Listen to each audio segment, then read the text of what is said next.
It's season 2, episode 29 of the Hall of Fame show, and Evan Nolan is back. And if you listen in the distance, so are the Whistling Frogs. Yeah, I still maintain that you are in a Bartles and James commercials, just sitting on your porch, swinging back and forth, and that's the actual noise. But still, frogs. I'm gonna try to take a picture of some of these frogs. It will amaze you just how small they are. They're not even the size of a quarter. Well, my kids would love them. When we were up in Wisconsin, they spend most of their time chasing around toads at night, just going and picking them up. And toads don't like being picked up, in case you're wondering, and they pee all over you as their defense mechanism. And my kids just don't care. They're like terrified of a lot of things, but toads, no. Toads are ridiculously cute. So I know I'm going to be one of those guys who, when somebody talks about their kids, they just relate with a dog, but I don't have kids. My dog is not afraid of 1,000-pound elk, but is afraid of umbrellas. Fair enough. Don't know. Yeah. But it's good to have you back, man. Thanks to Glenn Pulowski for stepping in on very short notice. Much appreciated. And he kept me in check. Well, he says he didn't try. He likes my old man moments, he says. So. Should we open up with that? Sure, go ahead. All right, so on Kirk Shitbox, I'm going to talk about... trademark pending on that. And I'm still telling you. Pending? Okay. Trademark pending. We still need the pants thing, like the pink thing on the butt, just Kirk Shitbox on a bunch of pants, sweatpants. I like that. Anyway, continue.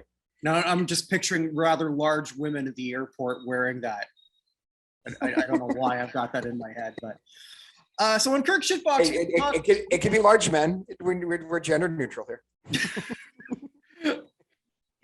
Okay, it almost ties in with the whole Olympic thing, isn't it? Because we're deep into week 2 of the Olympics, the worst Olympics ever. I'd like to point out.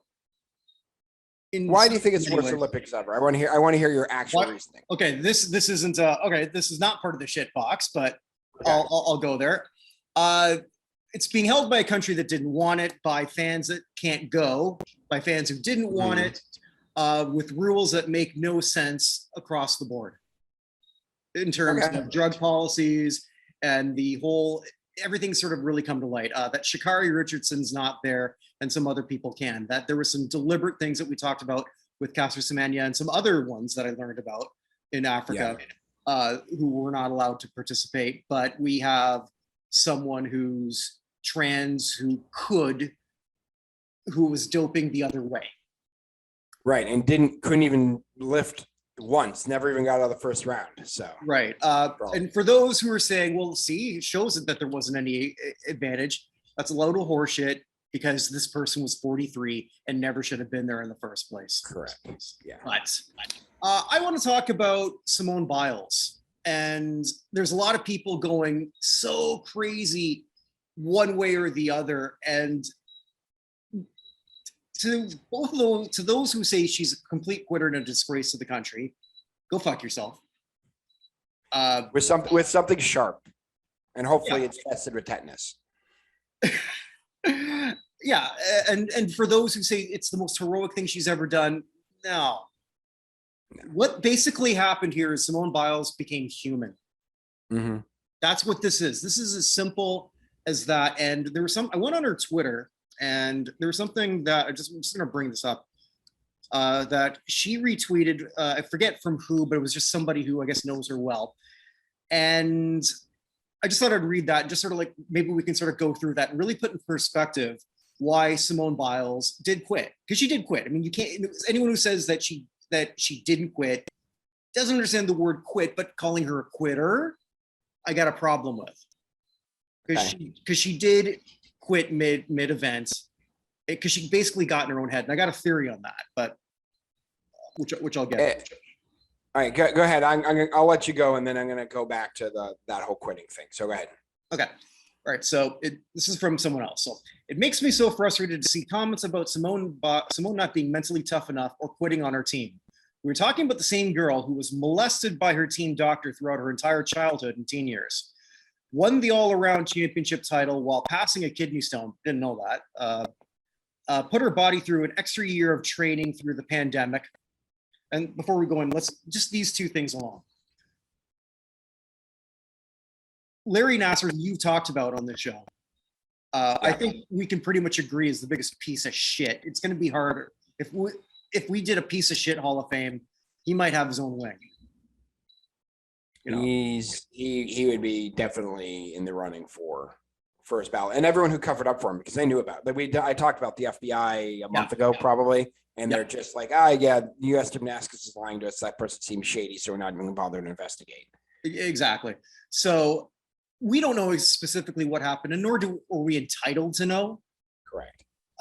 Either way, it was creepy as fuck. Even if, I'm not even going to go in any further. Either way, it was a mind fuck. Mm-hmm. And she survived it. All right, so added so much difficulty to her routines that the judge literally did not know how to professionally grade her skills, which you've talked about before. Right. They were not giving her any additional credit for any of her things because they're worried someone else might attempt it and get injured. So anytime they wouldn't give her additional credit, but if she failed doing it, they were giving her the same demerits they give anybody else. Yeah, and she still ridiculous kept winning. Yeah. All this while maintaining her responsibilities to her endorsement deals, media, personal relationships, etc. So just to that, that's something else sort of stuck with me when I'm reading this. Going into this, while I'm from down here, I'm trying to get as much NBC coverage, just easier down here for me to get that. So I've been watching American coverage of the Olympics, and Simone is everywhere. I don't know how many commercials that I've seen, piles upon piles upon piles. So I guess a lot of them were shot recently, I would think, because I'd never seen them before. Okay. But let's say over the last 24 months. Sure. Okay. Certainly. So, obviously very time consuming. And this is the first time that I can think of that the US didn't really have multiple faces of the Olympics. You had Simone as your main face. Who was your number two? Megan Rapinoe, who a lot of people don't like. Allison Felix. Who they're not promoting the hell out of her. Yeah, that's true. I mean, Allison Felix is amazing. And why she's not getting enough press, I don't know. Katie Ledecky, I do know why. And I'm going to be blunt and say this. It's because she's not attractive. And I don't mean to say this in a brutal way. I'm no matinee idol. I know this. But you're a more attractive Ricky Schroeder. I used to be the less attractive Ricky Schroeder. Now I think I've kind of passed him in a way. But Katie Ledecky looks like if Steffi Graf and Barry Manilow had a kid. You can't market that. Wow. Yeah, okay. Maybe I stepped but she also doesn't have a personality. When you see her doing an interview, it's nothing. It's milk toast. Simone Biles, when you look at her, she smiles. How do you root against Simone Biles? You can't. Right. She's so contagiously cute and happy that at a clan meeting they're saying, I like this girl. Maybe I feel like there are a few people who attend clan meetings who are not liking her on the air recently. So, well, not that much. I mean, if you look at the Twitter reactions towards her, it's been 95.5 positive. Yeah, and her issue allowed a whole bunch of mediocre white men who couldn't ever attempt anything she did to somehow feel better about themselves by not just white men, mediocre people, period. It was mostly mediocre white men. It was the Piers Morgans of the world. Well, the Piers Morgans of the world. Yeah. Okay. Yes. Okay. I'll agree with that. Piers Morgan, Charlie Kirk was a bit of a dick, a lot of a dick. Yeah, Charlie Kirk. The only world record Charlie Kirk will ever have is biggest distance between his eyebrows and his hairline. That dude should sell. He should sell space that you could see from space for whatever he wants there. And that dude, Charlie Kirk for a second. I don't want to go political. No, go. Charlie Kirk is ripping on a girl. Do you know how old Charlie Kirk is? I just learned he's 27. He's 27. You know what he is selling on his program? No. Cream to take care of the aches and pains he gets. At age 27? Yeah. So he can go jump off a small pier. He would not be able to. Charlie Kirk dropped out of, and no, I'm not meaning to be classist about this. He dropped out of community college because it was too hard. And he's on there saying that we're raising a generation of weak people like Simone Biles. Okay. Let's put a pin in that, because I do want to go a bit back to that. Sorry, go ahead. Go back. I'm interrupting your it's okay. I mean, there's more to it than this, but that this was posted. But I thought that was put in a lot of perspective, all the shit that was going on through her head. Not just having to be the best gymnast, not just having to be the face of the Olympics for the United States, one of the 3 countries that gives a shit the most, including China and Russia. Who isn't officially at the Olympics. Explain this one. How is it they went from Olympic athletes from Russia to the Russian Olympic Committee? Make that make sense. Yeah. And why are they there? Whatever. Anyway, that's not. They were trying not to punish the Russian athletes who had never been caught doping. Essentially, is what it came down to. But whatever. Yeah. Continue. All right. So yeah, Charlie Kirk's of the world. He got this way off. And then some of the people who immediately said, this is the bravest thing I've ever seen, we're also way off. This is someone being human who had the weight of the world. And then added this is my theory about why it just all fell apart. Had one big weight that she's never had before. She failed. She had a horrible by her standards. Right. She still qualified for a bunch of individual events. I think 3. So, but by her standards, Simone wasn't Simone, and it wasn't because of injury. We know because she said so. Right. And we have no reason to doubt her at this point, because wouldn't they say that? It would be a lot easier. Sure. So she got in her own head. Simone got in her own head, and I watched the replay of that, and you could see it. You could just see panic. I know that look. It was panic that she had when she had to make another. She just couldn't do it.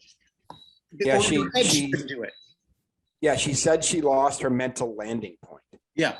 So things, which when you're flipping through the air 4 times and doing 3 twists is something that could kill you legitimately. Absolutely. So here's a woman who nobody doubted, including herself. Now she doubted herself, and it happened just like that. So that on top of everything else, she just didn't know what to do. Basically, putting metaphorically, she's never been punched in the face before. She's never been, she's never never had to recover from something like this in her life, and she didn't know what to do. And it just so happened to happen at the Olympics. And you add that on top of everything else, is sort of why she had, she choked. I mean, and that's what it is. So she did quit, she did choke, but I don't want to call her a quitter, because a quitter is someone who just doesn't even try to do anything. Right. But here's where I want to go back to. Do you remember Chuck Knobloch? Yeah, I was thinking about him a lot with the yips. Yeah, he had the yips, right? He essentially just could not throw to first base. Like he just couldn't do it, right? Yeah, Frank Thomas, if you hit the ball to first base, Frank Thomas could not throw to second base, like his entire career, right? And they kept going out there and trying, and they would be failures or sometimes be success, whatever. The difference there is if you overthrow first base while all the Yankees fans are mad at you, it's not a life or death situation.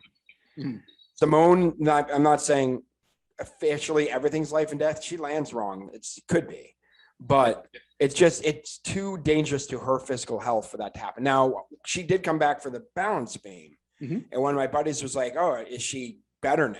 Oh, he said a little more snarkily than that. And I said, I just think the balance beam is different, because even though it's a smaller area, you're not doing 4 flips at a time while doing it, unlike the vault and the uneven bars and floor. So that one was a little different, and she got the bronze in that, I think, right? Yeah, she got the bronze. She got the bronze, right? So that one's a little easier to overcome if that were her actual issue. But it certainly didn't hurt her teammate. Her teammate still won gold, right? No, absolutely. And I think that's really where I was getting more upset watching all this. So watching the Charlie Kirks of the world just saying, well, this is just awful, blah, blah, blah. And then watching it, well, this is the most heroic thing. Like, no, you're both wrong. This is a person being a person. Fair enough. No, this is like the most subdued shitbox you've ever had. I like you're middle of the roading this in a correct way though. I think I completely understand what you're saying. Yeah, the overreaction on one side was laughable, but I think of the weight because Naomi Osaka also she lit the torch and then had a terrible time at the Olympics, and we've had a series of these women of color who have had a little bit of issue with the amount of pressure that's been going on with them. There's a pattern over the last few months. Is it a pattern or is it just a fluke? It could be a fluke. It could be a fluke, right? But it's all the folks who rally behind Naomi Osaka. It's even easier to rally around Simone Biles. Oh God, yeah. I mean, here's a question for you: if Naomi Osaka doesn't have the issues that she had leading into the French Open, and had to take a mental health break from the French Open and Wimbledon. If that doesn't happen and Simone doesn't see that Naomi's pretty much, I don't want to say given a pass, but given a world of understanding, because this is a different world than it was 20 years ago. It's a different world than it was 5 years ago. Okay. Well, in terms of mental health's come a long way. Well, I agree with that. I'm still saying 5 years ago, mental health. All right. So let's say 5 years ago. Is it like, does Simone then maybe in the back of her head, I don't know if they're friends or not. I assume they know each other in some capacity. I'm sure. But she already knows that there's a pathway that maybe I'm not going to get completely obliterated. I don't know. I don't know. It's possible. I don't think that's something we're ever going to know the answer to. She might not know the answer to. She may not know the answer. And in Naomi Osaka's defense about how badly she did at the Olympics, she hadn't really played a competitive match in it's 3.5 months. She just looked rusty more than anything else. Well, yeah, that's kind of how I look at it.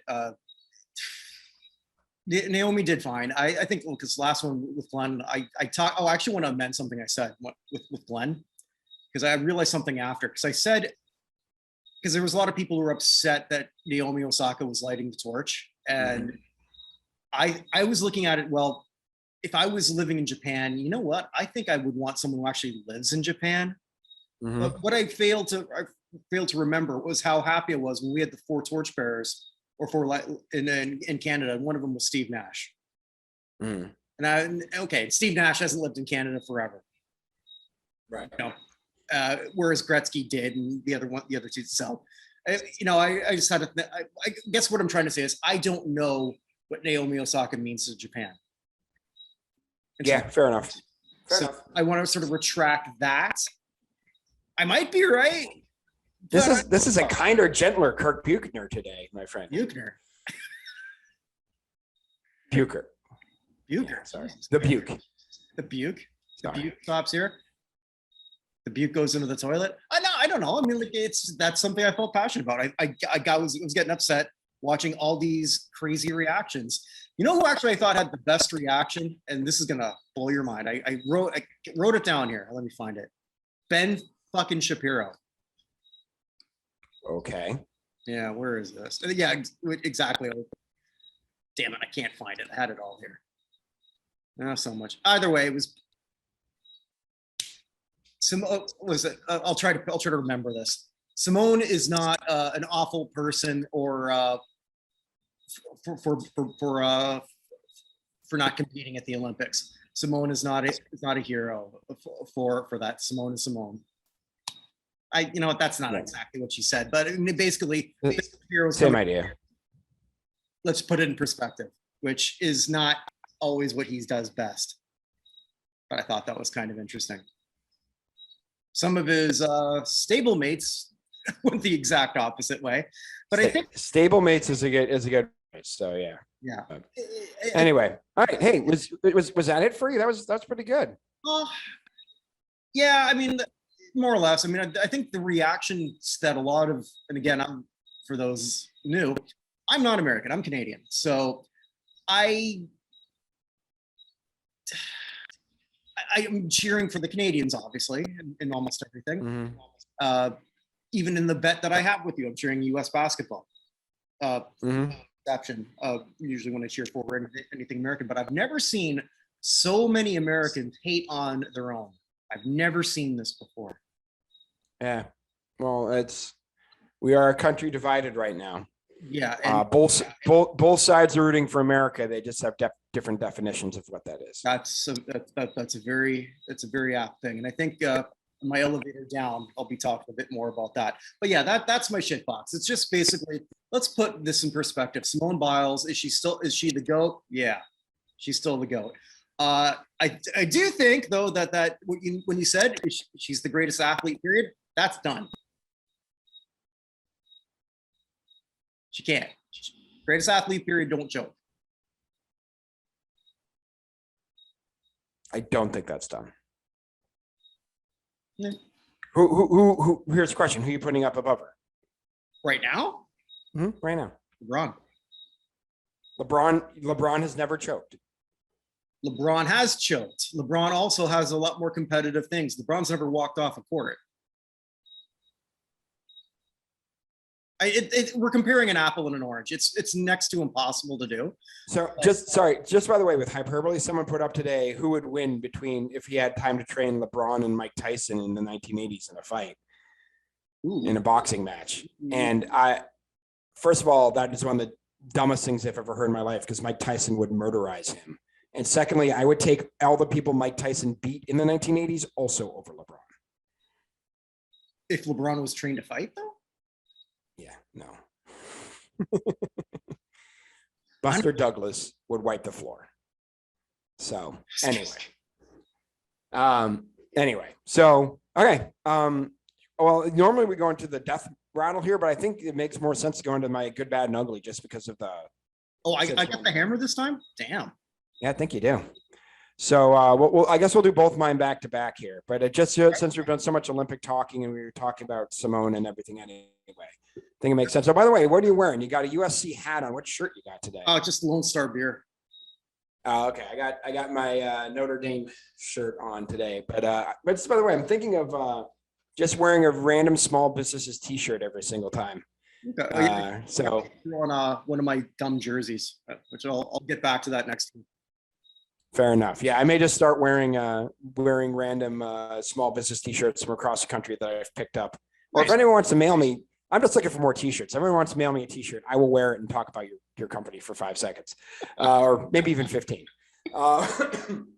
Excuse me. I got a cold 3 weeks ago and I can't get rid of the little cough. Anyway, so let's go to my good. As much as this has been an Olympics of controversy and not the best thing, and its ratings are way down. I blame that more on NBC just randomly showing things and making it impossible to figure out what's on at what time. And they're doing a terrible job. Just by the way, I was watching men's water polo earlier between Spain and the United States. I don't know who won. We're getting towards the end. It looked like Spain was probably going to win, but they stayed there through an entire timeout. And as soon as they guys got back in to start the game again, they went directly to commercial. Yeah, NBC has been awful. They've done a terrible freaking job with this. So part of the reason the Olympics are down is that, first of all. Also, everything's on at random times, and you can figure out what their results were ahead of time. But anyway, the one thing I do want to talk about is this Olympics, more than most, has been a great time for Olympic firsts. So did you know that San Marino, which a population of 34,000 people, became the smallest country ever to win a medal? I did know that. I did read that. Alessandra Perilli earned a bronze medal in women's trap shooting, making it the smallest country ever to medal at the games. To give you an idea, I grew up in a town of 20,000 people. So we're talking like and my town doesn't make the map that I grew up in, because we're right north of Boston. All the other towns are so much bigger. You literally don't get a dot on the map. So it's basically a country, a little like 1 3/4 the size of mine, won a Olympic bronze medal. So freaking good for them. Also winning bronze medals for the first time, the Philippines, which has competed in every single Olympics, won their first ever gold medal. When Hidilyn Diaz won in weightlifting. Also from weightlifting, Turkmenistan won its first medal ever in the Olympics, a silver medal. We also had from Ecuador's Naisi Patricia de Homes Barrera became the first woman ever from Ecuador to win a gold medal, also in weightlifting. We had Indonesia won their first ever gold medal today in badminton. I'll have to tell my wife that. Yeah, so they won in badminton. So, but it's they've won medals in badminton before, but they have never won gold. Is it so good individual or just say? I'm sorry. Is it individual or? Oh no, a team in men's. Sorry, women's. Women's won. We also had Bermuda won their first ever gold medal at the games in women's individual triathlon. Flora Duffy, where that is a significant. It's different than I kind of feel like weightlifting and trap shooting are specialist sort of things, but triathlon seems like one of those things that a lot of countries do. Weightlifting, though, I mean, like, I don't know. I think there's something kind of special about that. Like when you look at weightlifting, running, and just basic swimming, we pretty much know early on who's the fastest kid in school, who's the strongest kid in school. You know, so like these are things that you already know pretty early, and like everyone sort of has lifted weights at some point in time.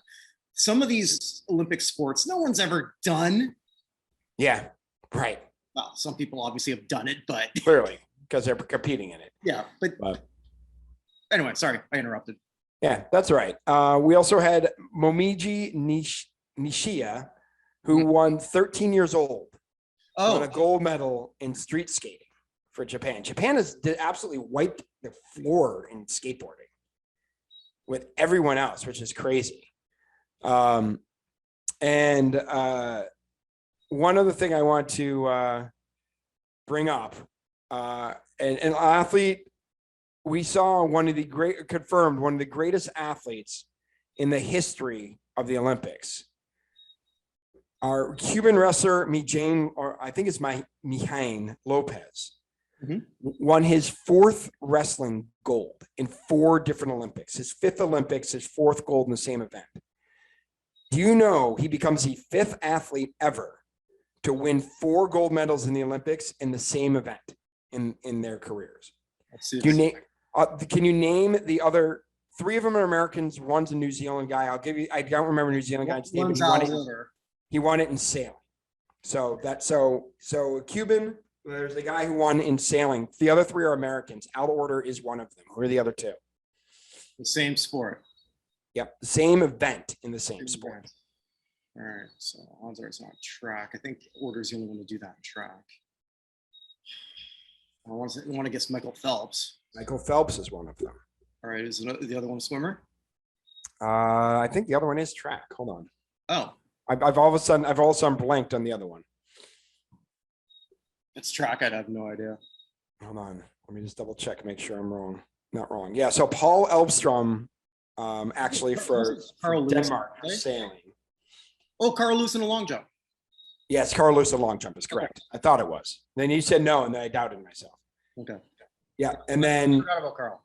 And then Kaori Icho of Japan in wrestling won 4 gold medals, but in 2 different events. He did it at 58 kilograms and at 63. So technically, but there have been, in the history of the Olympics, there have been 6 people who have won 4 gold medals in 4 separate Olympics. And Mijain Lopez becomes the 6th of them. So good for him. Clearly the greatest Olympic athlete in Cuban history. Yeah, definitely. So that's pretty good. Yeah, that was good. Yeah, I wanted to let's go for the good side of the Olympics, because now I get to go back to the Olympics on bad. So my bad this week. We're going back to Simone Biles a little bit, even though it was the quote originally was attributed to him talking about Simone Biles. I just want to talk about Novak Djokovic. The Joker on Thursday of last week. I'm trying to find the direct quote that he had on it. Hold on. I lost it, I think, somewhere. Hold on a second. Let's go back.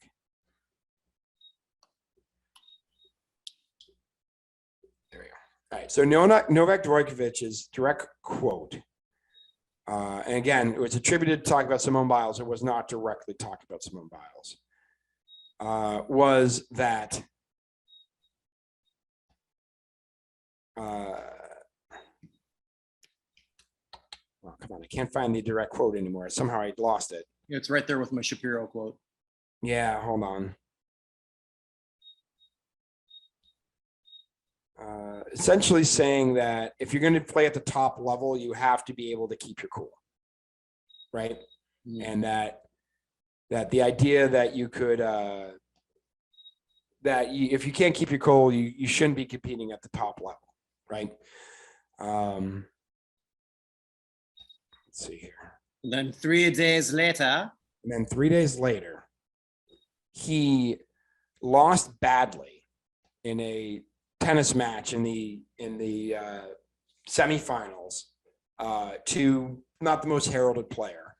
And during that match, threw his racket 5 rows up into the stands. Fortunately, there was no fans there for him to hit. And then 3 games later, smashed his racket against the net post and basically acted like a petulant baby the entire time that he was there. And then his quote afterwards, which I do have that one. Hold on. His quote afterwards was, let's see here, because he was trying to get the golden slam. That he was trying to win all 4 of the events because he already won Australian, the French, and Wimbledon. So he's going for it. It's all part of this, I guess. I don't like doing these sort of things. I'm sorry for sending this kind of message. We're all human beings, and sometimes it's difficult to control your emotions.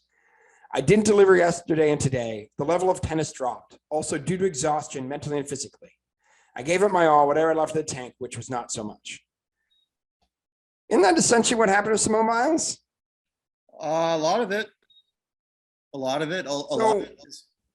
So you can't say this on Thursday and then 2 days later smash your racket into a post because you're not doing great, or throw your racket 5. Like, I understand I'm a fiery tennis player. I am. I'm kind of an insane person when I play tennis. I talk to myself all the freaking time, right? And I've slammed my racket into the ground. I've been upset. But like throwing my racket 5 rows up into the stands? I'm just happy I can volley back. Yeah, it wasn't a good look. I'm just gonna leave it at that. Novak Djokovic is one of those people who could put up there. LeBron James is the greatest at his sport in the world. I mean, clearly he's won 3 of the 4 this year. He had the 4th one hasn't happened yet. He was going for the Golden Slam, didn't end up happening. But again, if we're gonna bash Simone Biles for exactly, we got to do the same thing with Joker for this one. No, I have to agree with you. I mean, if you're going to sort of like play that mental card game, or like say, well, rule out somebody for using that as, I don't want to say excuse, but a reason or an excuse, whichever way you want to paint it, then you better not do anything that same week.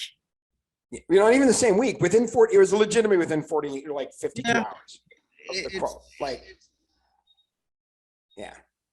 So anyway, it's like Gary Hart saying back in 1988, saying, "You think I cheated my wife? Go ahead and follow me around," and went directly from the press conference to a boat where he had a boat with a whole bunch of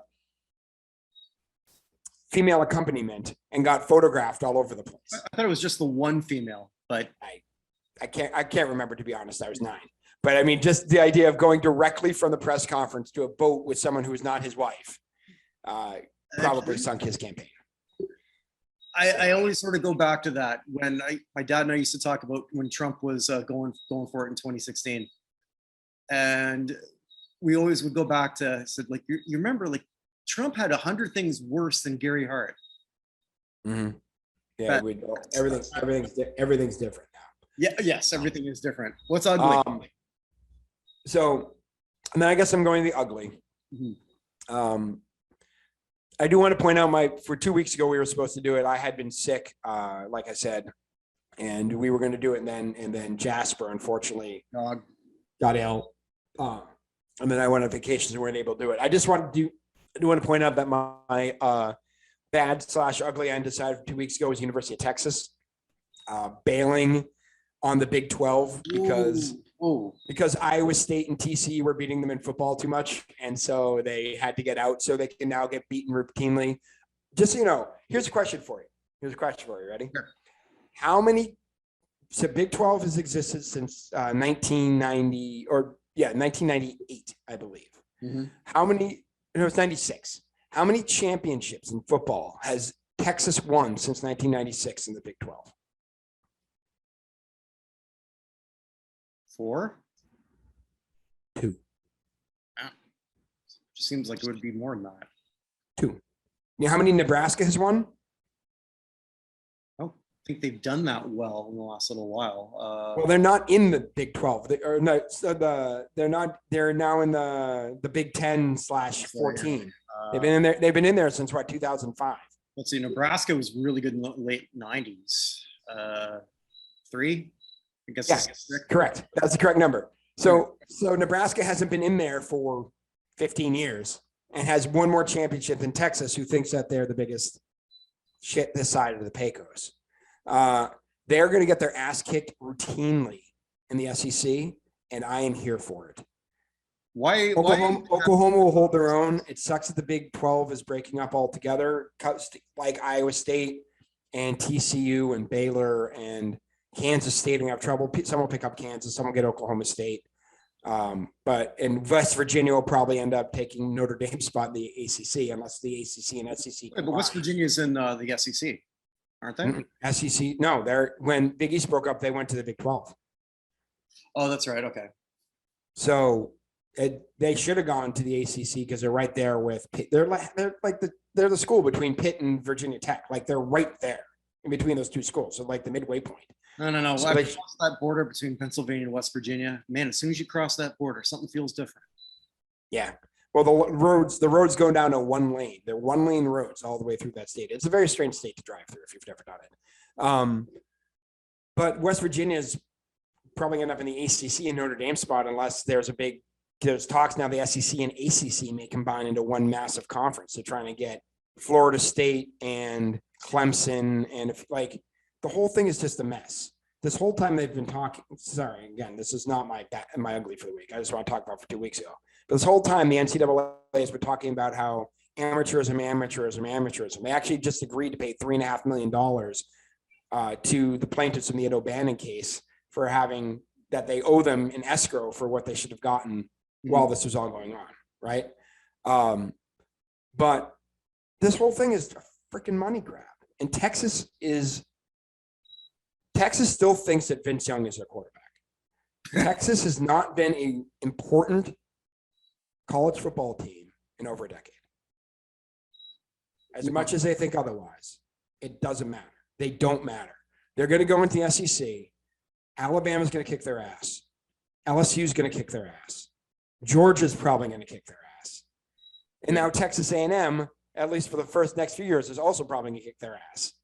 And Oklahoma always kicks their ass. So they're looking at 5 losses a season at best. They're screwed. No, so congratulations. Congratulations. You got what you want. Now, you buttered your bread. Now sleep in it, right? So you made your bed. Now eat it. Nice. So anyway, that's the University of Texas. That was from 2 weeks ago. I just had to bring that out because we obviously get to talk about it otherwise. So my actual ugly for this week is one of my favorite whipping boys, the NHL. What Silky Johnson? What can you say about the NHL that hasn't been said about Afghanistan? I bring that up all the time, but so what has happened to the NHL over the last time? Now I'm going to say Seattle Kraken, great team name. I'm glad there's a team in Seattle. It would be nice if their general manager knew the rules of signing players. I don't know if you saw one of their contracts that was voided out today because he violated the rules of jumping a salary in the future, which is just stupid. But anyway, So it got voided. They'll fix it. Not a big deal.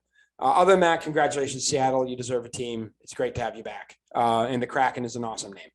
Sockeyes also would have been an awesome name, but the Kraken is a great name. Sockeyes wouldn't work in hockey. Wouldn't work in any other sport. Yeah, working. Yeah, that legitimately. So maybe MMA if they had a league. When it came to what's been going on in the NHL, the most recent one, if there's one thing we've learned with athletes recently, whether it's Ben and Juliana Zobrist or the Canes, don't get divorced. Although Ben and Juliana Zobrist, Juliana Zobrist also would for very different reasons end up on that list of worst people in the country. Yeah, but this in this case though, this is going to kill a career. Evander. Oh, yeah. Well, I mean, Juliana Zobrist sleeping with her pastor, who was also the person Ben Zobrist was calling about to work on his marital issues. And then him stepping away for the game. Well, he's taking a hands-on approach. Yeah. But stepping away from the game to try and work things out with his wife. And now she is suing for lost income from the time he took away from the game as part of the divorce decree. Sorry. Anyway. But the Canes said, hold my beer. Yeah. Then the Canes said, hold my beer. Holy shit. I honestly think this is worse. Oh, of course it's worse. So here's the thing. So like I said, I was on vacation. And so we're in the great north woods of Wisconsin. You don't get a ton of internet up there, but we did a little bit up in the cabin. So I had the computer open and I tuned into Twitter and they had Pete Rose was trending. And I'm like, what did Pete Rose say now? And then I clicked on it, you can expand it, and it said Pete Rose trending with Evander Kane. And I was like, all right, how does this work? And the answer is all too well. Yep. So Evander Kane is being accused by his ex-wife. And I would like to point out, and I'll get to the reason why I'm picking on the NHL, not just Evander Kane. But Evander Kane's wife basically came out during the divorce decree saying that he has been betting on his own games and sandbagging in places. Not just that. He did that in social media. Continue.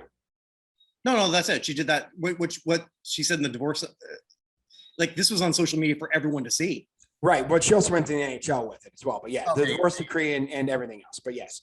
Yeah. But she basically went to the NHL and said that he bet on his own games and intentionally tanked games for gambling profit, which is something not even Pete Rose has ever done. Pete Rose never, ever tanked a game. He may have bet on his own games, but he always bet to win. Right. Like even by his own admission, that dude, you say what you want about Pete Rose and he's an a-hole and everything else. I know you've met him before. I've met him. But Pete wants to win.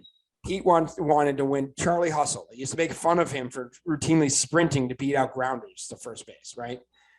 Like that dude always wanted to win. He bet on games, but he bet on for his team. Mm-hmm. If Evander Kane bet against his team, this is far worse than the Black Sox scandal. The Black Sox were not being paid and were completely being screwed over. Evander Kane is being well compensated for what was going on. You know what? I was going to say, I guess since I have to worry about liable, but all right, let's just put this all together. We know here's a hockey player in the middle of his peak paying period or salary period who already filed for bankruptcy. Yeah. How does this happen? First off, well, I guess maybe we know how this happens. He gambles a lot. Yeah, it's the same thing that happened with Antoine Walker. Antoine Walker was bankrupt during most of his career. Sharif Abdul-Rahim was bankrupt during most of his career because they have no idea how to take care of money. Not just them, because nobody knows how to take care of money. Mm-hmm. I mean, that's a business I work in, right? I work, just so you guys don't know, I work in the financial services industry. This isn't your full-time gig? This is, believe it or not, this is not my full-time gig. And one of my favorite, let me just give you my favorite statistic within our industry. Ready? See if you can guess.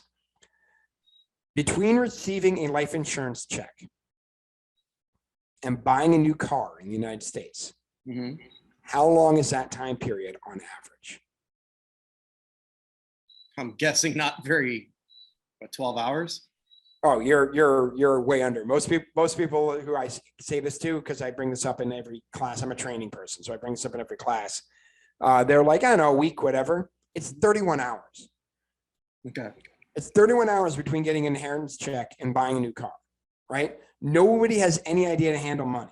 We would be better off as a country eliminating calculus being taught altogether, because calculus, it exists only to teach other people calculus. And making that a college course and just making everyone take a personal finances class. Like everything would be better in this country if we did that, right? But these people end up with a whole bunch of money, have no earthly idea what to do with it. And everybody around them is like me. And they want their part. They want their piece. And gambling is a huge issue for guys like this. Yeah, Vander Kane is 30 years old. He's right in the middle of his career. He's right. I mean, hockey players, he's probably got one of those body types that's probably not going to make it to 40. No, but he hasn't had a decline yet. Some players have declined already. He's still doing well. But then, I was looking at his stats. Obviously, I haven't watched a lot of Sharks games. There was no reason to, certainly last year. No. So like he hasn't been a player that I've been watching a lot lately, just mainly because of where he was playing. But so you're looking at his stats. Like nothing's going to pop out except for now he led the league twice in penalty minutes. Yeah, which is I never thought of him as this type of brawler. So I have to imagine when they're looking back at a lot of that. I mean, like if he's tanking, what's he doing? Like getting dumb penalties on purpose? Like I don't know. I did see something, although I didn't click on it because it was a paywall. It was on the Atlantic or the Athletic. I forget which one. I think the Atlantic. And it basically said that 4 of his teammates wanted him gone before all this shit went. So this is probably one of those open secrets in that locker room, possibly already. Even when she was I've forgotten. I want to say Anna Benson. I was going to say Anna Benson. Maybe just I actually don't know her. I actually don't know her name. I'll figure that out. Go ahead, keep talking. All right. So Evander's estranged wife, we'll just say, also posted that the teammates gave like a gambling for dummies book or something, or how to win at the tables. It is Anna, by the way. I'm bad at this. It is Anna, by the way. Anna, okay. So you bet against the Harlem Globetrotters? I thought they were due. I thought the Generals were due. Come on, he's not even dribbling it. Yeah. The whole thing's a bad look. It's such a. This goes back to what I say about hockey players. They are the most boring people when the cameras are on. I always said when the cameras are on, not when it's off. I've got some stories I can tell you off camera about things I know from hotel stuff. I'll leave it at that. Well, for his side of this, he says that she's crazy. She needs to stop making stuff up and everything else. So we're now in the situation where it's a he said, she said that's going out through everything. It's never going to work out. But the reason that, as bad as Vander Kane's situation is, the reason that I'm saying the NHL is a big loser right now is and do you know what comes out in 2 days? It comes out in 2 days? No. The Chicago Blackhawks actually comes out tomorrow. I'm sorry. The Chicago Blackhawks are releasing their results of the sexual assault investigation into their own coach. Oh, God. So it's the internal investigation. Danny Wirtz, the CEO, is saying that the independent investigation that they've done, we're using a local law firm here in Chicago, is going to have the findings and make them public on the 4th, which is tomorrow. Is the defense going to be sort of like what Cuomo did? Just look at these pictures of me. I do this with everybody. Yeah, and then like showing pictures of like other people hugging each other. Yeah, that was great. I don't know, like that one, and then I don't know if you saw today.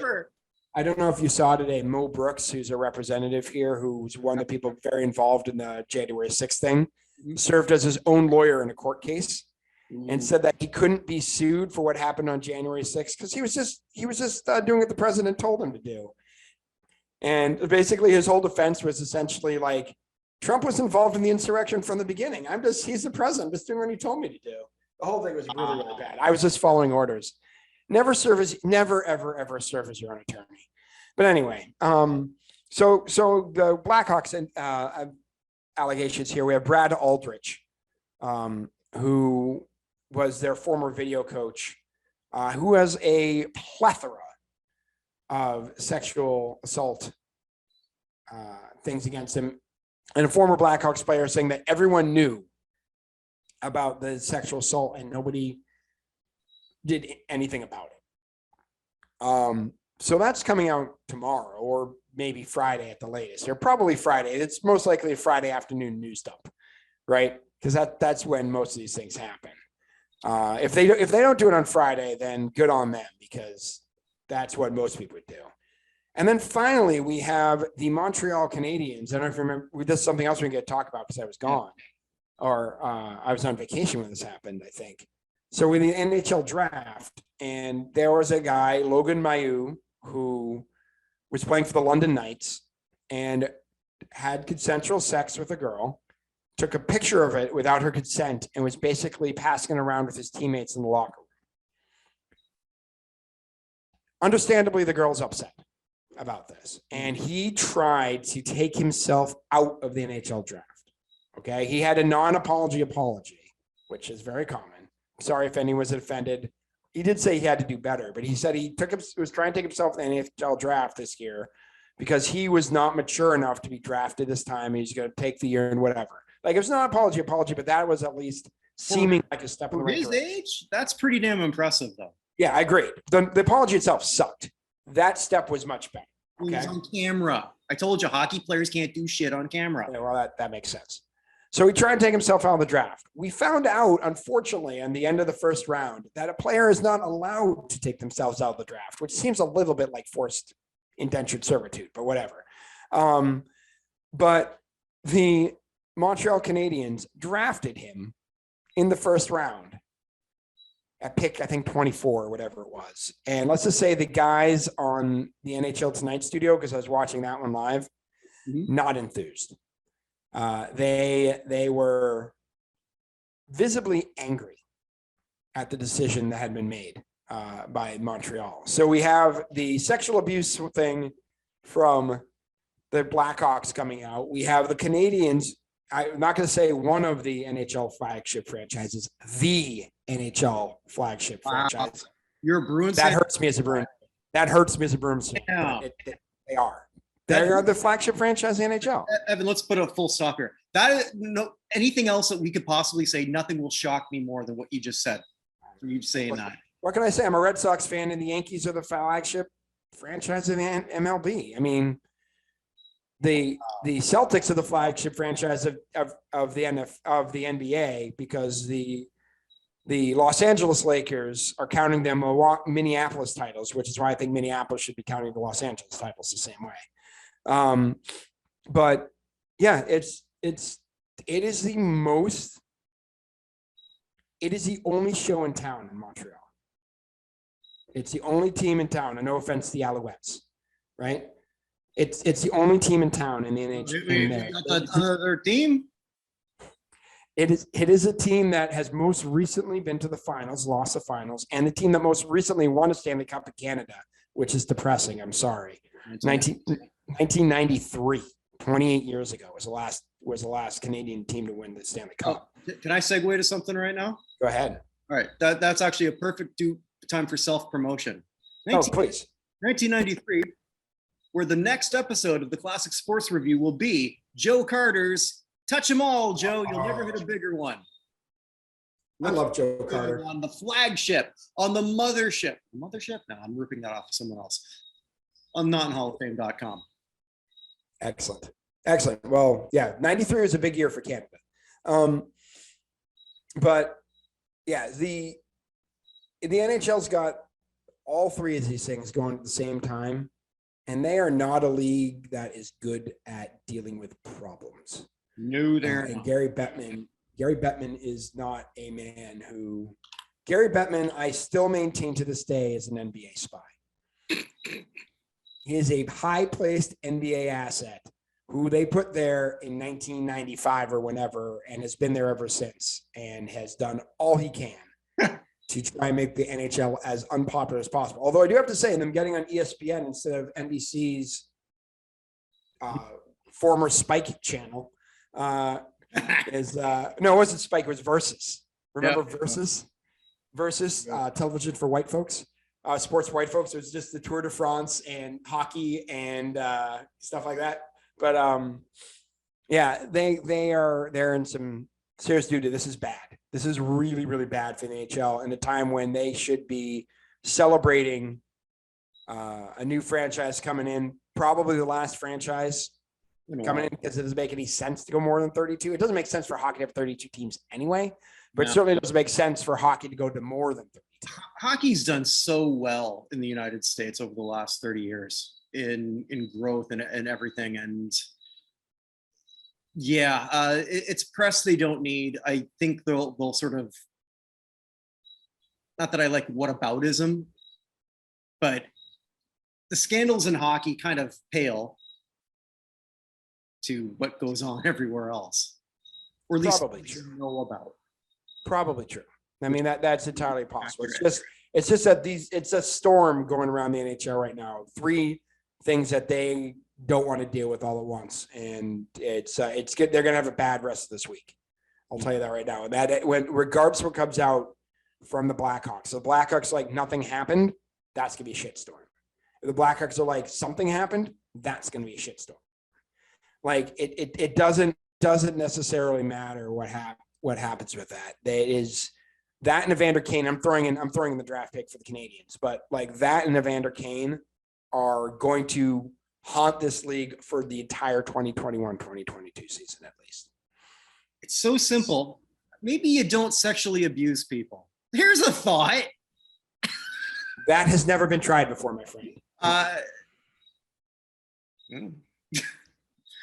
Anyway, so that's my good, bad, and ugly. All right. So speaking of some people whose careers are dead, we've got some people who are dead. Oh, by the way, before we get there, happy 100th birthday to Rocket Richard today, by the way. Would have been his 100th if he were still with us. So it still is his 100th, but he's just no longer here. So. Rocket Richard. Love that guy.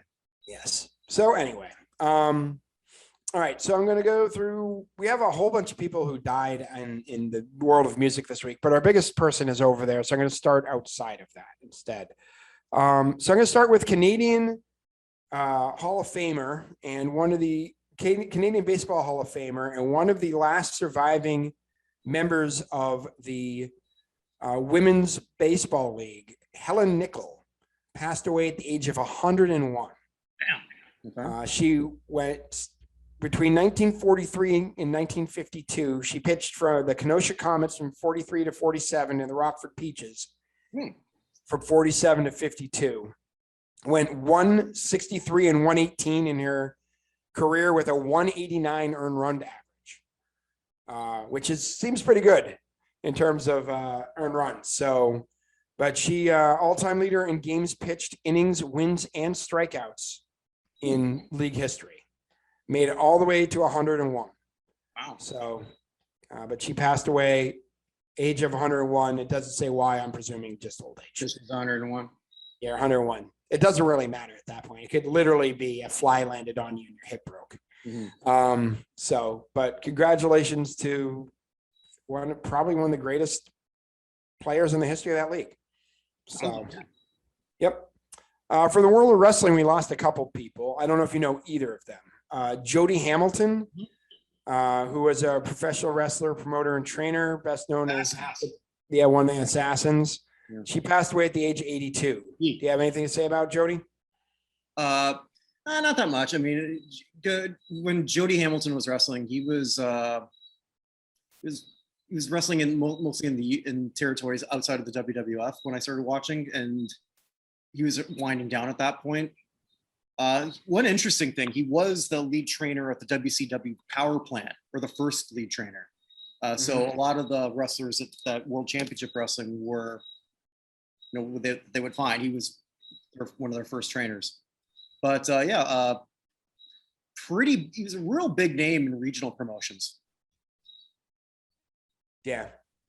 So more in tag teams with another assassin, but he was always the assassin. Right. No, he passed away in hospice care at the age of 82. We also lost the Super Porky, passed away. Jose Luis Alvarado Nieves, also known as Brazo de Plata, passed away at the age of only 58. Well, although to be fair, he looks like he was 58 for his entire life. Yeah, when you become Super Porky, I think that kind of says it all why you didn't make it to 60. I'm not trying to speak ill of the dead here, but it was an apt nickname. He was like 5'0" and well, his waistline might have been 5'0". It was not good dimensions. Correct. For Mr. Porky. Yeah, he passed away of a heart attack at the age of 58. But he is part of a huge Alvarado wrestling family. His son, Psycho Clown, was actually the one who tried to revive him, but it was not successful. But they have Lady Apache, Brazo de Oro, Brazo de Plaza, Brazo Cibernetico, Brazo de Platino, Super Brazo, La Mascara, El Brazo Jr., Maximo, Robin, Psycho Clown, Goya Kong, all of them, same family, big Mexican wrestling family. So if I'm right here, I think Psycho Clown's one of the biggest names right now in Mexican wrestling. I could be wrong because I'm not. It's entirely possible. I can't say I know enough about it. Here, I'll click on his profile. Let's see what we got. Yeah, I had no idea that was his son. Yep. So, yeah, it appears that he is a pretty big deal. So, all right. We lost during the Olympics here. We lost Pete George, who won the gold medal in weightlifting in the 1952 Helsinki Olympic Games, as well as a silver in London and a silver in Melbourne in 56. By the way, did you see they awarded the 2032 Olympics unopposed? Unopposed. They stopped every other country from applying. Well, anyway, was going for it. What was it, like Oman and Azerbaijan or something? Yeah, one was definitely Azerbaijan. I remember what the other one was. But anyway, so he passed away at the age of 92. Why would anyone want the Olympics? That should have been my shit box. It's a very good question, because there was an article that came out. So when I was in Boston, they were trying to push for Boston to get the 2020 Olympics, and basically the Republican, Democrat, young, old, black, white, regardless of religion, all rose up, were like, no fucking way.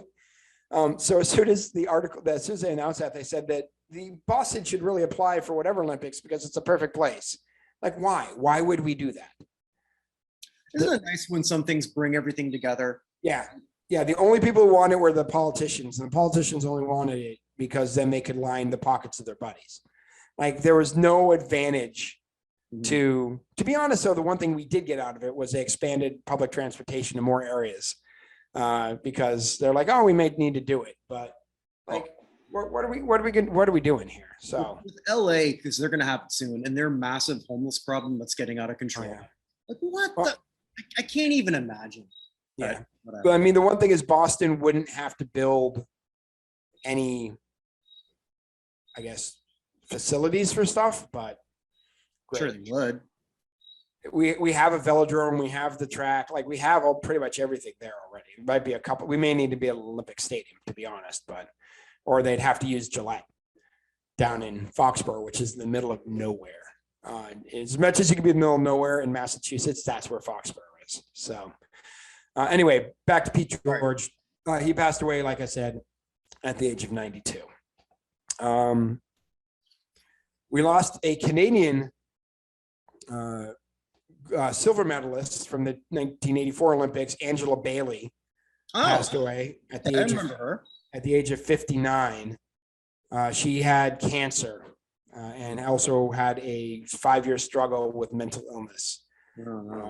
Yeah, she's part of the 4x100 team that won silver in Los Angeles in 19. Yeah, that was a good time to be a Canadian watching the '84 Olympics. We won so much because a whole bunch of countries didn't show up. Yeah. Hey, you can only play who's in front of you, my friend. So that's one of my favorite Simpsons gags too. Like with they did a flashback, and for Krusty Burger, you're giving away free burgers every time the U.S. wins a medal, and then they do this one clip, and now we're starting off the 100-meter whatever it was, and we should mention that a lot of these countries don't have swimming pools. Yeah. So, hold on 1 second here. Okay. I don't need that one. I decided not to mention that one. We lost thoroughbred horse racing Hall of Fame jockey David Gall. Passed away at the age of 79. One of the 43-year career as a jockey. Began in Regina and Edmonton and Calgary and Manitoba before going from there. But he's fourth all-time in races won for jockeys. Oh, wow. In history. He had 7,396 wins. That's disgusting. Like, how is that is fourth. That is fourth. Well, you want to know how many starts he had? Ready for this? Sure. 41,709.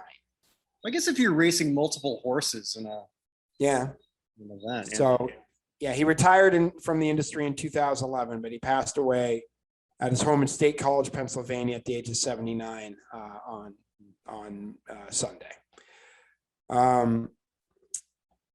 We also lost one of the children of aviator Charles Lindbergh. John Lindbergh passed away at the age of 88. He is important because he's basically the creator of cave diving. Oh, believe it or not. He is the guy. He is the man who basically made cave diving a thing. He is a younger brother of the Lindbergh baby. I was going to ask. Passed away. And so he was just named John, Jon, because they were reading about the Scandinavian history of the family and liked it. So he. That's why he was cave diving. He was looking for that H. He very well may have been.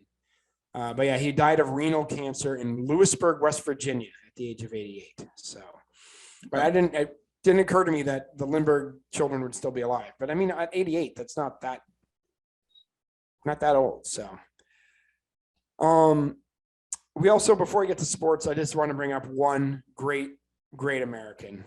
Ron Popeil passed away this week. I saw that. At the age of 86. Set it and forget it. The inventor and business genius behind Ronco. One of the, how do I want to say this? He is the patron saint of Billy Mays and the ShamWow guy and all those other blue screen infomercials that you watch at you probably don't anymore, but when we were younger and there's nothing else on at 2 a.m. after the last Sports Center went off the air, that was what you watched. Yeah. So, yeah. Or sometimes early afternoon, or late afternoon, right before news at the end or the end of a sporting event, and they didn't know. Correct.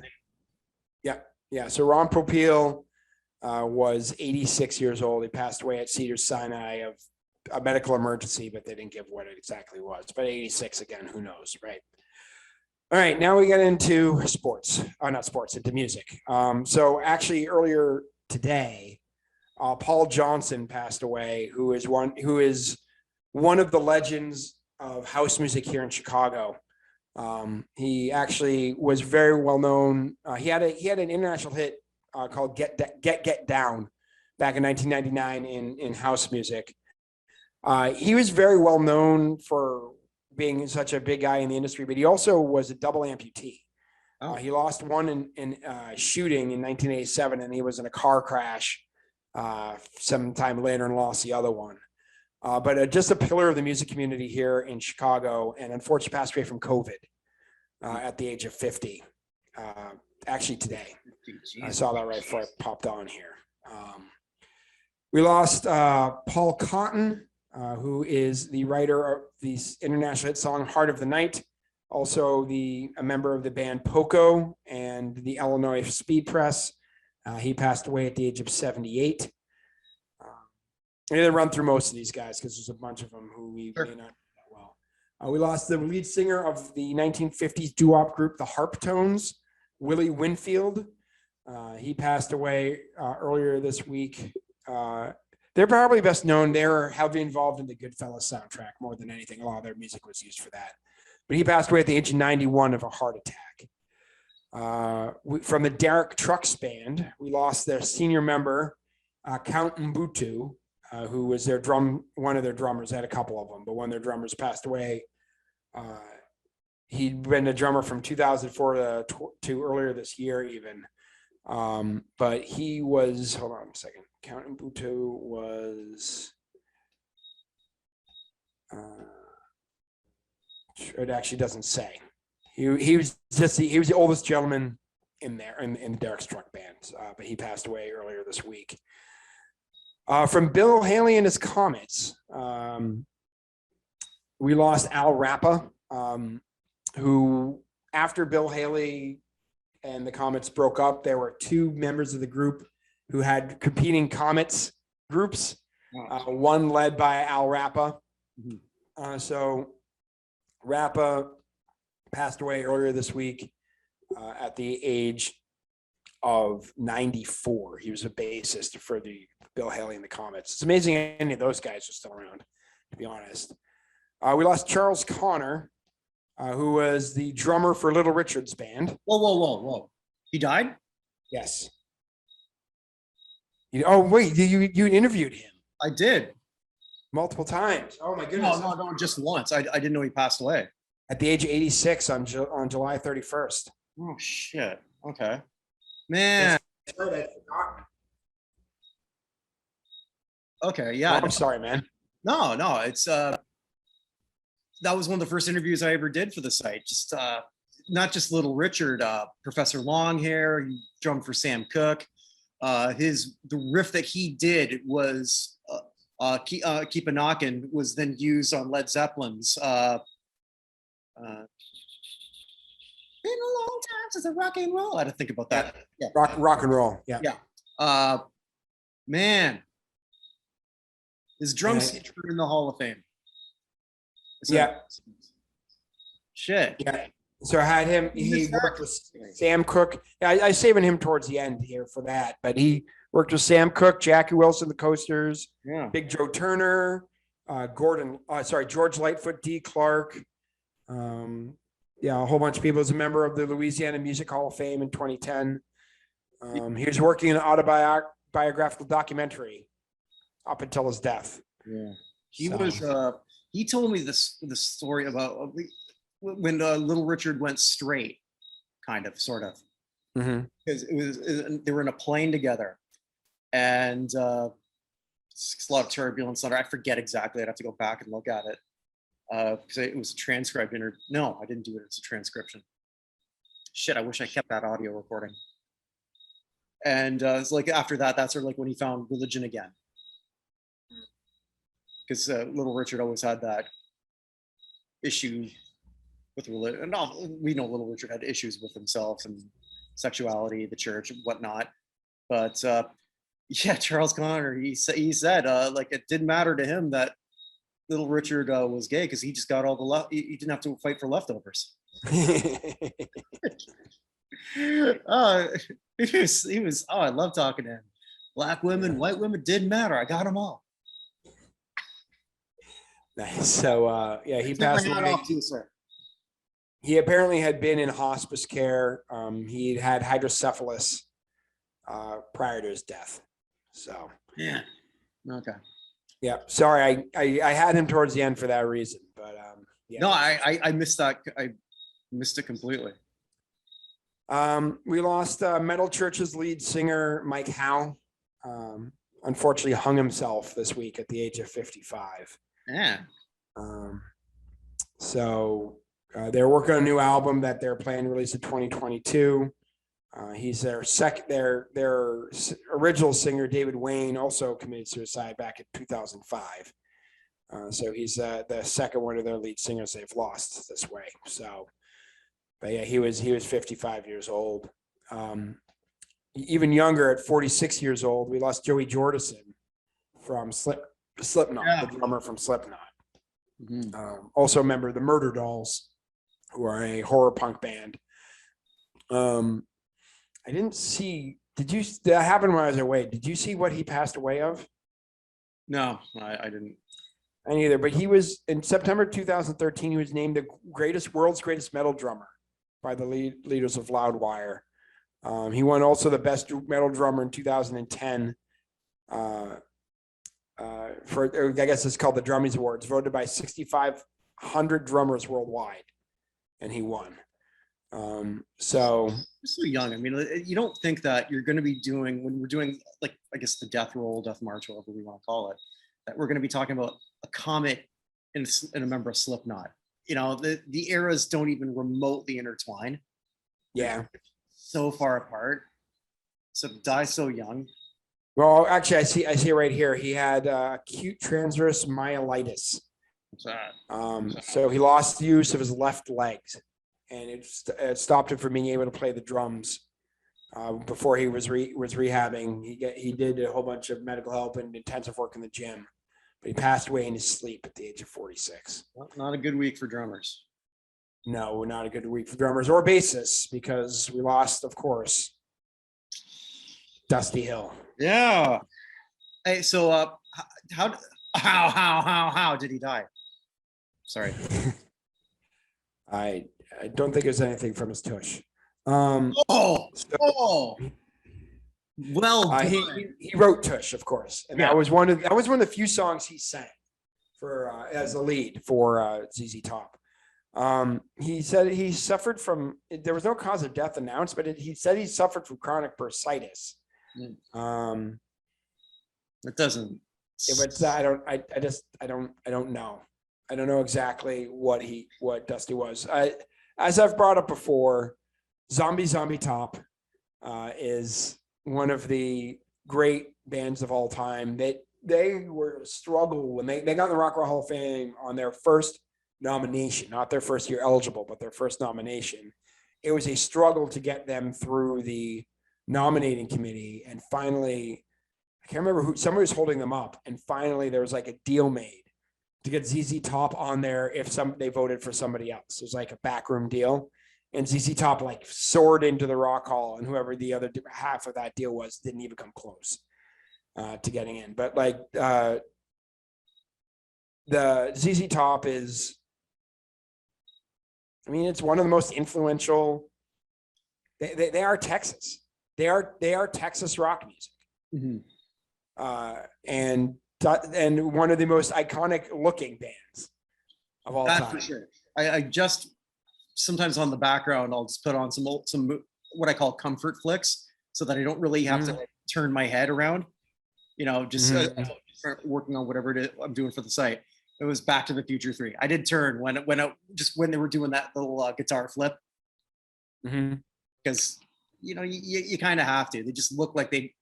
ZZ Top. I think I had a lot of their albums. I think pretty much after Eliminator, which made them brought them to the mainstream, but it also killed them.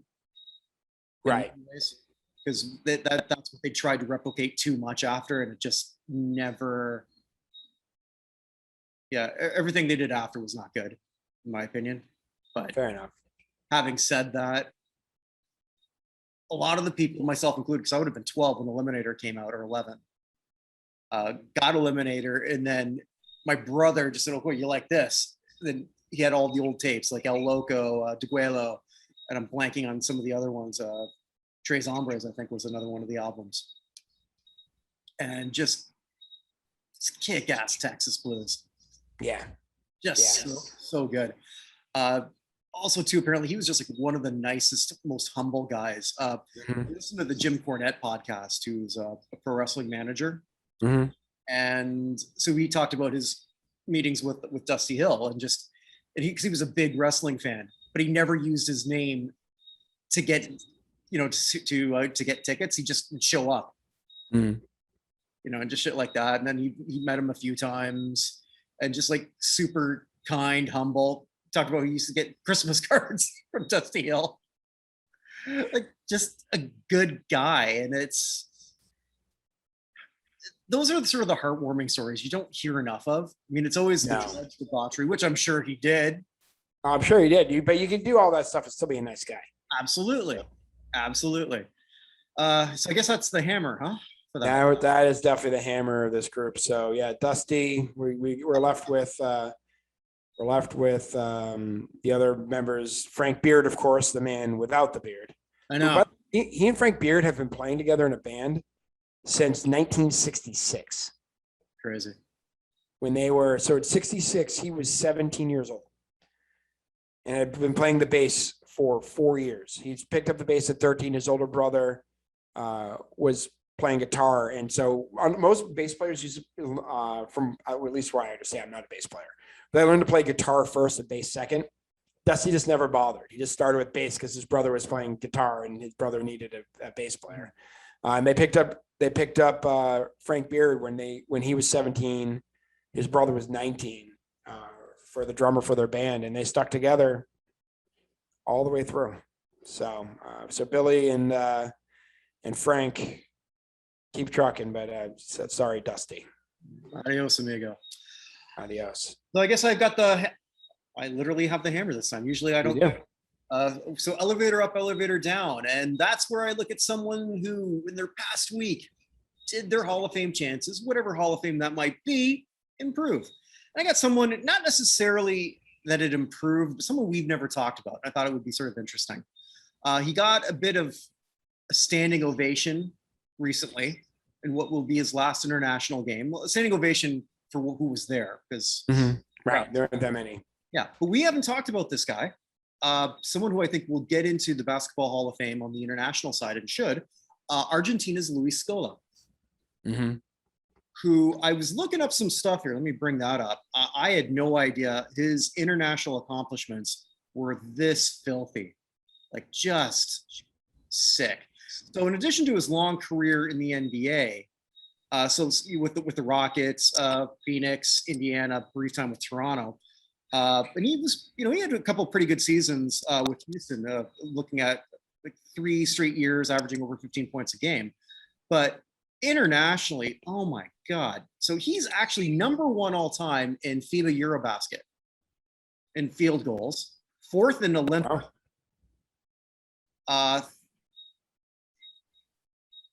It's rebounds. He's 6th all time in Olympics, number 1 in FIBA. Points scored, 4th Olympics, 1 in FIBA, number 1 in FIBA. I don't see how this guy doesn't get in on an international ballot completely. Yeah.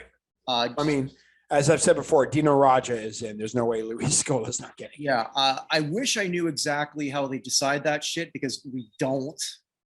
I would imagine, I think this is his final year playing for his current club team in Italy, I believe. But just like a great international player, from everything I've read, just a phenomenal guy. And, I'll say it, do it again. Hats off to you. You had a great career, and I'm glad that the people who were there sort of gave you the proper send-off that you deserved. And Olympic gold medalist too. That's not easy when you're not American. Correct. Very correct. And he's done that. Also has a bronze, got lots of other hardware. The U.S. has lost to France earlier in the first game. Was the U.S.'s 5th ever loss in the Olympics on the men's side. I think if they get through Australia, they've got it. And then I'll lose a bet again. But that's all right. I don't mind. I don't mind losing this one. This to me is a win-win, because I always cheer for Team USA in basketball unless Canada ever gets in, which doesn't happen. Although we got some good players now. You do, very much so. Yeah. So that's all thanks to Vince Carter. A lot of that. I honestly believe that. He's not up for the Hall of Fame yet. They didn't do it immediately the next year. It's like, so wait, they will when they need money. Man. They will when they need money. Yeah, and there's somebody big who's going to move the needle. Hey, sorry, before you go to your elevator down, a quick question for you. If Why can't I think of his name? Who played with the Spurs all that time? Who was with the Nets and retired? His name escapes me. Tony Parker. No. Was with the Nets and retired this year because he had a heart condition. Oh, LaMarcus Aldridge. LaMarcus Aldridge. Thank you. His name went out of my head. There's rumors that Aldridge has gotten a clean bill of health. Nice. And is coming back. I hope so. Do you think he has a shot of making the Hall? He's a fence guy. Yeah. I was just wondering if I think he needs more time. I think if the Nets get their act together and win the championship this next year, which is entirely possible. They're not going to win those 3 head cases. Imagine that. Look, Laker. How interesting would this be? The battle of the head cases versus the battle of the aged. Yeah, well, I mean, the Lakers I don't think they have anyone on their team under 32. How old's Anthony Davis? Oh, that's actually maybe true. I only forgot about Anthony Davis, but like everybody else they have signed in the last few days have all been, I guess he's 28. But like everyone else they have signed, like Carmelo Anthony, they got Russell Westbrook, they got like Trevor Ariza. Trevor Ariza is back. He played there in 2009. If this was 2014, I mean, like I'd bet everything on him. Yeah, they brought back Dwight Howard. And did he resurrect his reputation? Huh? He did. And so did Carmelo for that thing. Agreed. 100% on Carmelo. Yeah, they both had these awful reputations of being selfish assholes, and they both had to eat a bit of humble pie at this stage of their career. And to their credit, they did. It took Howard a while, right?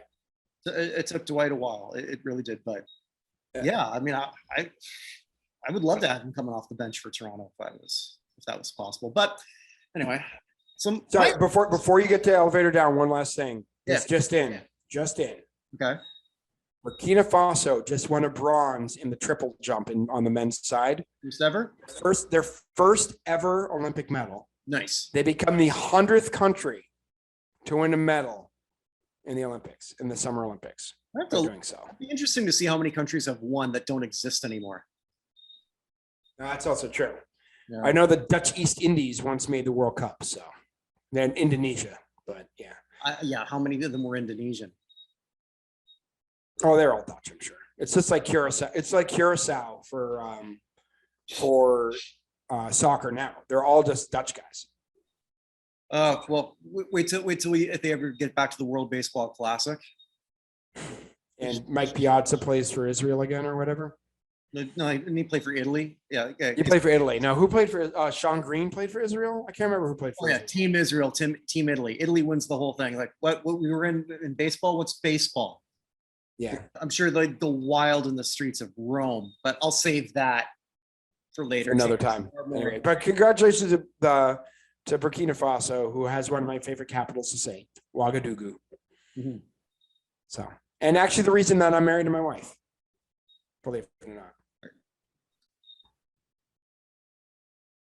Yeah. So again, congratulations to Burkina Faso, the reason that I am together with my wife.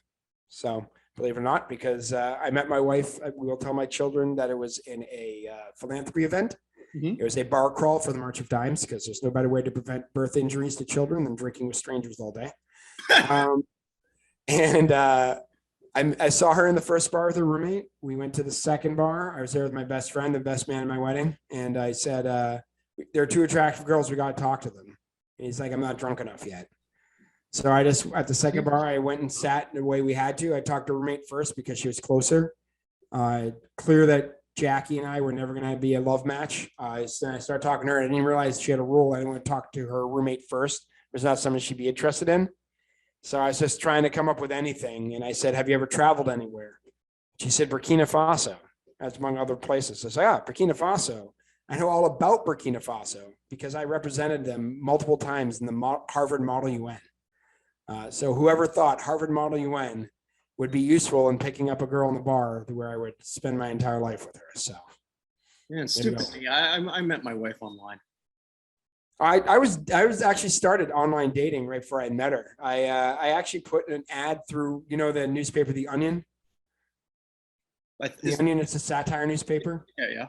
So they have a personal section through The Onion. And I figured if I put up a profile in the Onion personal section, I could at least get a woman who had a sense of humor. That's damn. That was where I started with. So I only went on a few dates and I met my wife, and that was the end of that. I fulfilled my obligations going on dates with some other girls, and that was the end of that. So I could do a whole show on my dating horror stories, but I won't. You have enough podcasts as it is. Oh. Anyway, speaking of elevator down. Oh yeah, elevator down. Jesus.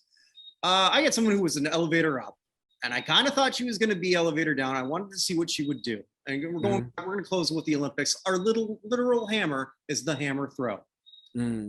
Which is fun to watch, by the way. We watched a bunch of that. My kids loved it. Hammer throw is very underrated to watch. Is that even on TV? It was. The men's was, at least. Okay, but not the women's, because I was looking for it. It's possible the women's was or not. It's completely haphazard. We've already discussed this with NBC as to what's on when. So I didn't happen to see it. Okay, so I'll admit I made a Twitter mistake yesterday or today. Because I've been checking out other people's Twitter because I like to see. I don't post much, as you know, but I do like to sort of like read the pulse of what people are saying, and you can only read it so far because Twitter's not real life. But what?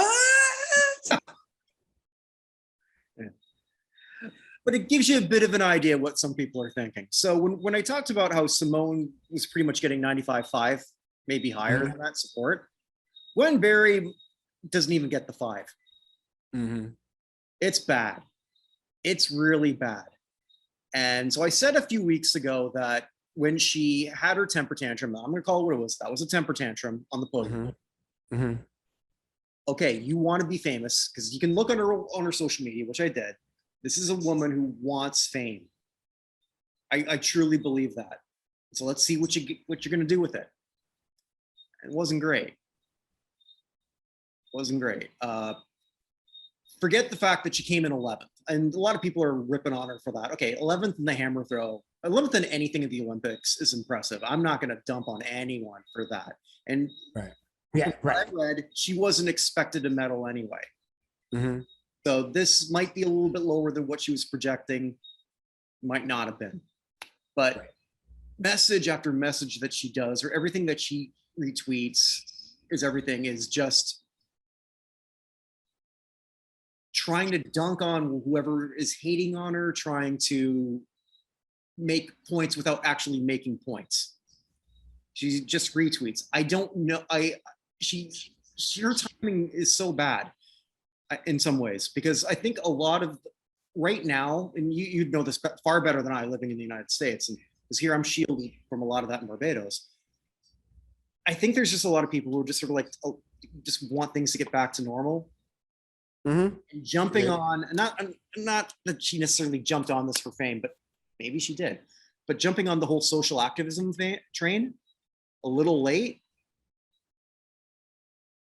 which she did. She didn't start doing any of this until 2018. She even says that herself. The way she does it, the way that she can't really express herself without seeming angry and pissed off at the world. Simone is the most likable person ever. Well, maybe not ever, but you just get this glow when you watch her. When you watch Gwen Berry, she's pissed off. And I don't know what she's pissed off at. Is it the injustice in the US? Maybe. Is it that she's not famous? Probably. Maybe. And again, I don't know.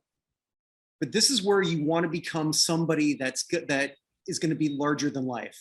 What's going to happen to her now? Because she's retweeting a lot of other things from Kaepernick, from other people. No one's retweeting her. Nobody. I did something I wish I didn't do. She is sponsored by some group called Color of Change. Okay. And they said how proud they were of her. But they spelled it wrong. Athlete activist. So I responded, what's an athlete? And then there were some of the responses from back were of a racial tone. It's like, shit, that's not real. I was more making fun of this organization with a blue check mark or not doing a spell check. I've made a lot of spelling mistakes myself, but usually if I've got sort of a graphics team, when you're putting something on, there's a little red line underneath whenever you have a word. Usually. And I think all fleet would have been one of them. That was more what I was trying to say. I wasn't trying to make a social commentary, but unfortunately some people ripped on that. But for somebody anyway, who's been in the news as much as she has, on Fox, a lot, on CNN, she got on Don Lemon, and her social media is only at 21,000 Twitter followers. That sucks for her. That's awful. For the amount of attention she got, and that's all the social media following she has. It's pitiful. You wanted the fame, you wanted to see what you were going to do with it, and it's just anger after anger. Then it would be other things where she would say, well, all the people who hate me, well, they were sitting on the couch watching me on TV. Well, no, because you didn't make it to TV. I looked for it. I tried to find it. I tried to find her throw. I couldn't find it. Even on YouTube, I couldn't find it. Maybe it's on now, but I couldn't find the whole thing. I question her motivation. I really do. And either way, to get into any kind of, to be some kind of agent of change, at least some segment of the population has to like you. Nobody likes her, from what I can tell. Not, I mean, you're not even getting retweets from your own American teammates. Nothing. Nobody.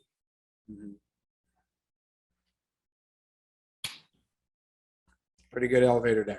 You know, I don't know who's necessarily going to listen to what she has to say after this. I do want to say that the people who are hating on her just for that, again, they're like we talked about earlier, the hatred to cheer against your own country. I mean, with Gwen, I don't want to say that I get it, or at least I can say that I understand a segment of it. Cheering against the U.S. women's team in soccer. Okay, I get not liking Megan. I don't like Megan, but she's one person on a team. It's, you know, it's, Megan never struck me as someone who said, I hate the United States. She strikes me as someone who says, I think the United States can be better and I'm going to do this. And she stumbled across a path that made her, I don't want to, she's treading in hypocritical water. When she talks about victimhood and you are an unattractive woman on Victoria's Secret, you're not a victim in any secret, in any world. You're not at this point in your life. Other people might be. I'm intrigued to see what Raven Saunders does. I'm very intrigued. That's someone who did protest. I think with the X that she did was more about intersectionality, and the way I understood it, it was like right after the national anthem of the winning country was played. I think that was China, I believe. And just sort of did that after, and like a big photo op. And Raven seems like a very interesting woman, and I want to know more about her. Seems very likable. I don't want to know anything more about Gwen Berry. I don't. I have no interest in what she has to say. That's my elevator down. And Gwen, if you're listening, prove me wrong. Please be the agent of change that you want to be. So right now, it's not coming off that way. Yeah, and we'll see what you do next. I hope it's not celebrity boxing. Could very well be. It could be, and she'll probably kick someone's ass. Also, probably true. What's Nate Robinson doing? Ooh. Have you watched that clip though of him just losing? Yes, I have. Yeah. Okay. Yeah. Oh my God. Never seen anything like that. So next week, if we don't have anything major, we could talk about the fictitious halls. That's already up at downhalloffame.com, where you can vote on the semifinals for both the fictitious athlete Hall of Fame, the fictitious rock and roll Hall of Fame. More blatant self-promotion.